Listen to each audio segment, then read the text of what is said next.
Hey guys, welcome back to Trekyards Conspiracies. I'm your host, Captain Foley. And I'm your undercover agent, Commander Cockness. God, I'll throw the punch, haven't I? And today we got something very interesting to talk about. Something that thought of it. Something that raises some eyebrows and some questions. Okay. So I'll just lay it out and we will discuss. How's that? In 2293, there was a little explosion on a Klingon moon called Praxis. This is a small little explosion, only decimated half the planet and whatever, or moon, sorry. And this was due to over-mining, right? And insufficient safety protocols, or so they say. But it seems kind of odd, don't you think? Could it be, before you answer, or maybe you should, it seems kind of odd, don't you think? I was going to make a side point there that also Praxis also had some unfortunate things happen earlier in the JJ timeline, sort of maybe, when it was now orbiting Kronos, which it's not a moon that orbits Kronos, it's just a moon that is further than Kronos. Just want to throw out there the weird geometry thing. Because it's not a moon of Kronos, because otherwise that shockwave would have destroyed Kronos. It's a moon, it's a Klingon moon. It's away. Yeah, you don't really clarify where, but yeah, in JJ-verse it is already kind of destroyed, which is because that's earlier. But anyway, and it's an orbit of Kronos, but right, no time, good places. But in the last episode of Star Trek Discovery Season 1, there was a little device, explosive device, implanted within the core of Kronos itself. Which L'Rell got control of eventually, and used to unify, to create a ceasefire with the Federation at least. And that was 2259. So, I mean, you got 34 years. Is it possible that this explosive device was extracted from Kronos at some point, and taken to Praxis and then detonated there? See, it could be that Section 31 wanted to destabilize the Klingon Empire because they were becoming more of a threat. So, explode Praxis, have the Federation step in, the events of Star Trek VI happen, and now all of a sudden they're not as big a threat, and it actually instigates peace with the Klingons. That's my theory. Okay. I mean, what do you think? Well, put two and two together, and why else would this be that bomb specifically? Well, as you guys know, at WonderCon there was a deleted scene from Discovery, which is supposed to be in the last episode, where Section 31 shows up on Kronos to recruit Philippa Georgiou for Section 31. She knows about the device, and they obviously got to Kronos quite easily. Exactly. So it doesn't take much to connect those dots and kind of go, well, maybe that's why Praxis exploded many, many years or decades later. Because we speculated too how long that bomb would last and whether it would decay and the triggers malfunction and go off by mistake. Exactly. Oh god. So, I mean, what do you think? I mean, it could be L'Rell could use it in the future as well as a bargaining chip. And have tell somebody about it, and they go get it. Well, the problem with creating God tech into a spore drive, but also God tech into a single red button small device can destroy a planet, or at least it wasn't destroy. It was create the volcanoes to uninhabit the planet. It wasn't. It would cause enough of an ecological disaster to destroy life on the planet, kind of thing. Yeah, because the original plan was to do the same thing, but only in a smaller scale, to target and destroy military installations. Whereas the other plan was to just destroy all volcanoes and go off and then basically destroy the planet. Yeah, but not. Well, the first one was put a probe down there to map the caverns and stuff to find. But instead of a probe, it was a bomb that they put down there. Yes. Yeah. But when you invent, if it's that easy, then just get a ship to Kronos. I mean, but again, they just proved they could do it. Section 1 could do it. So just get, if Kronos has a one-ticket destruction ability, then, Section 31 has chosen not to destroy it for 100 years. They're always trying to work out some other angle. 34 years. No, I mean the rest of the time. Every time the Klingons go, ooh, war. Why aren't they why aren't they beaming Gowron off his ship? Because again, they're super advanced, whatever, and say, Gowron, we've told you about this whole war thing.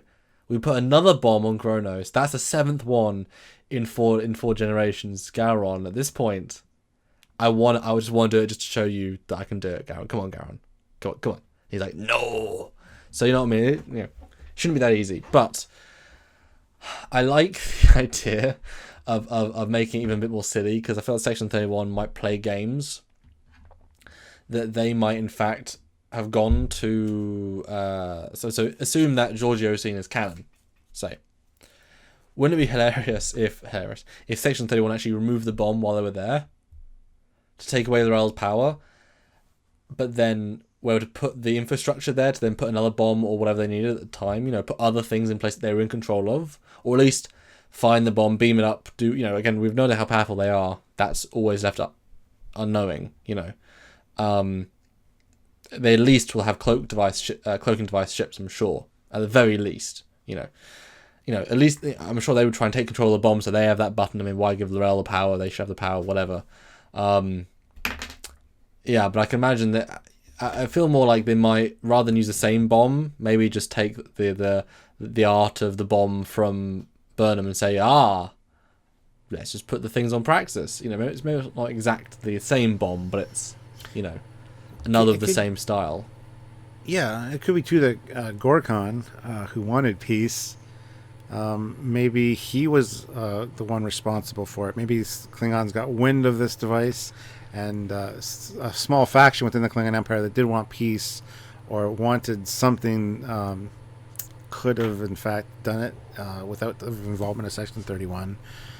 I don't know. So I was hoping you bring that up, because then I can say Praxis was an inside job. It was. Yes. Propaganda. I don't know. I mean, it's such an interesting take on things when you watch Star Trek 6 again, and that with the bomb and Discovery now, and it's like, it's just an interesting little thing to think about. So, probably the retcons, yeah. Well, I mean, I think Gorkon's not the right character thing to do it. I think Chang, or maybe even the daughter, would be more inclined. Like, the daughter did it for her father, to make peace.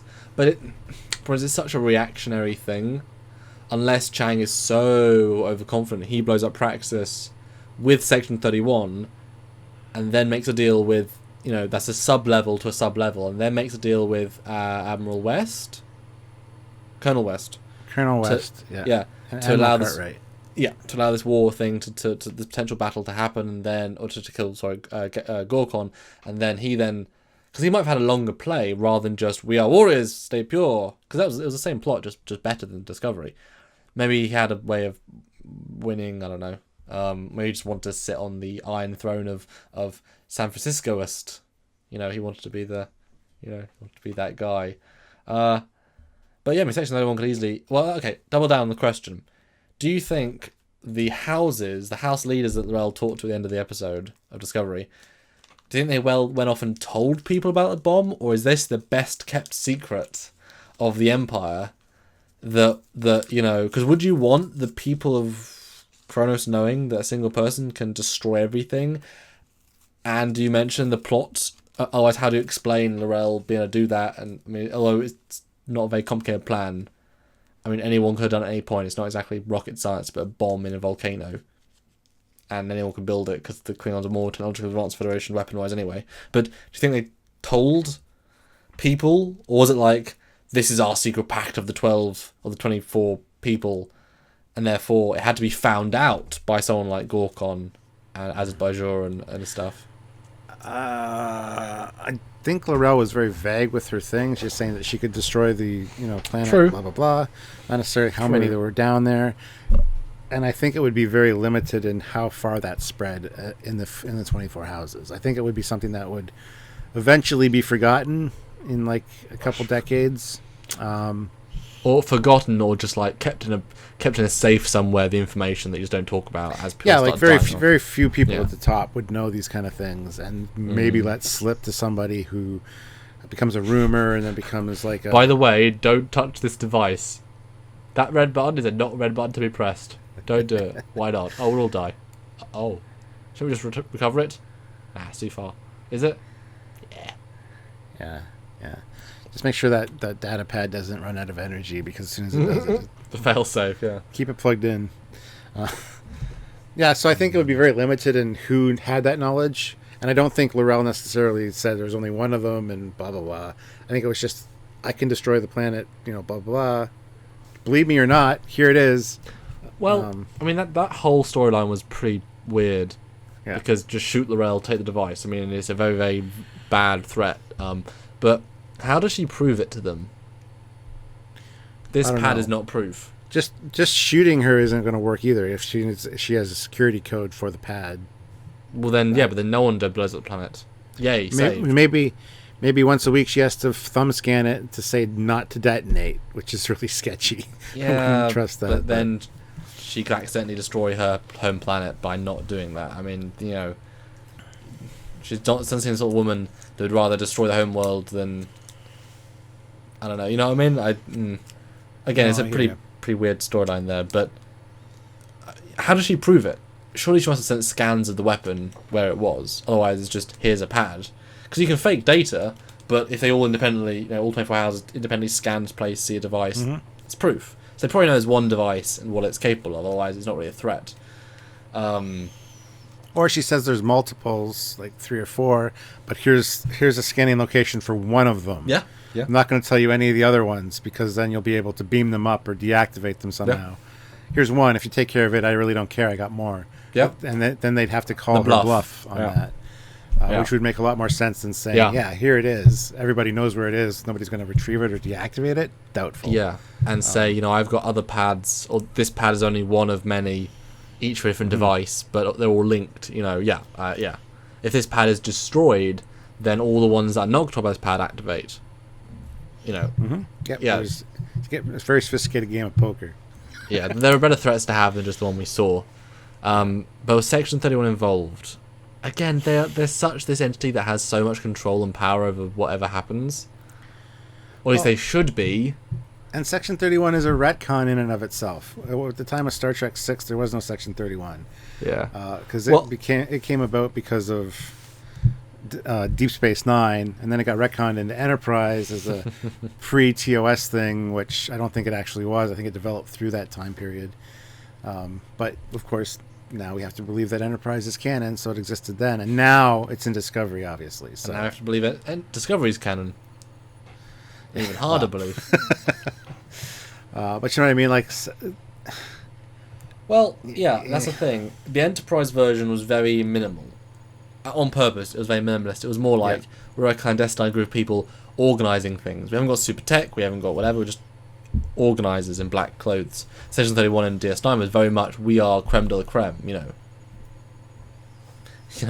I can actively save myself from being killed on Romulus in the heart of the Romulan homeworld without being known or detected. Good job. That's a good trick. That's a very advanced trick. Without being detected. So in this timeline, I can imagine they would be cutting edge weapons, but not so pushing that further. I mean, we saw in the JJ again, they don't actually link, so it's weird to take pieces from each, because they weren't meant that way. But it took Khan to jump them ahead of their current timeline of tech. You mean John Harrison? Yes, thank you. That would be much better if it was just John Harrison, wouldn't it?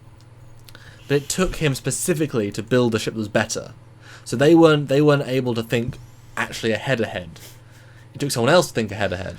So and all he really brought to the table was, I'm warlike, add more weapons and bigger.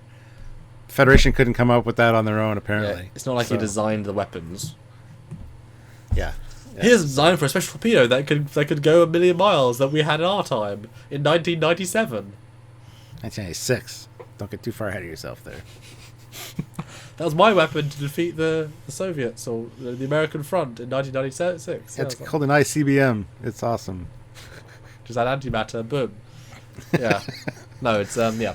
So I think you can probably ascertain that they're not as advanced as we think they are. and they might be more about the clandestine using people, manipulating people. So if they're dealing with the Lorel and they're dealing with Klingons directly, which I think would make sense. I mean, the Tal Shiar exist. The Obsidian Order is probably a Klingon version. I would like to see that. That'd be kind of cool. Maybe Tyler Vaught could be the start of that. I don't know. Yeah, but was Praxis an inside job? Was it Section 31? It could be Section 31. That makes a lot of sense. It's just a long time after the initial event, so it wouldn't be the same bomb. I don't think it wouldn't be a direct rationale. It would be a, hey, this almost worked 35 years ago. Let's try it now. Hey, it worked. Good job. That sort of thing, you know. Mm-hmm. Yeah. They're referencing themselves. Yeah, I just think, or it could be that maybe, one of the Klingon houses found the bomb, finally retrieved it, and we're ferrying it somewhere else for a different purpose, and it accidentally exploded when they had to make a pit stop at Praxis. That would be cool. Lots of explanations for what happened, I guess. Yeah. No, you're not buying that. Yeah, I do and I don't. I just think that the bomb was not difficult to create. It was no challenge. It was a not very specialist bomb, really. So, just build another one. I mean, the Klingons could build them. I mean, I'm sure the Romans could build them. You know, it wasn't like it took them a year of research to build this one and only bomb with special spore technology. Like, it was just a normal bomb, you know. But how long are you going to leave an active bomb in a planet's core I agree. Destroy the planet? Well, if they put enough money into cranial reconstruction, they're going to do it into let's not let Cronus get destroyed reconstruction. I mean, yeah, that's going to be one of their biggest industries. Secret industries is not... I mean, that could be why maybe the Section 31 of the Klingon Empire developed itself to clandestinely recover the bomb that would kill everybody, although only one small planet of the Empire. I don't know. Yeah. Anyway, guys, I just thought it was an interesting conspiracy theory. I heard whisperings of it online and thought I'd, at least talk about it.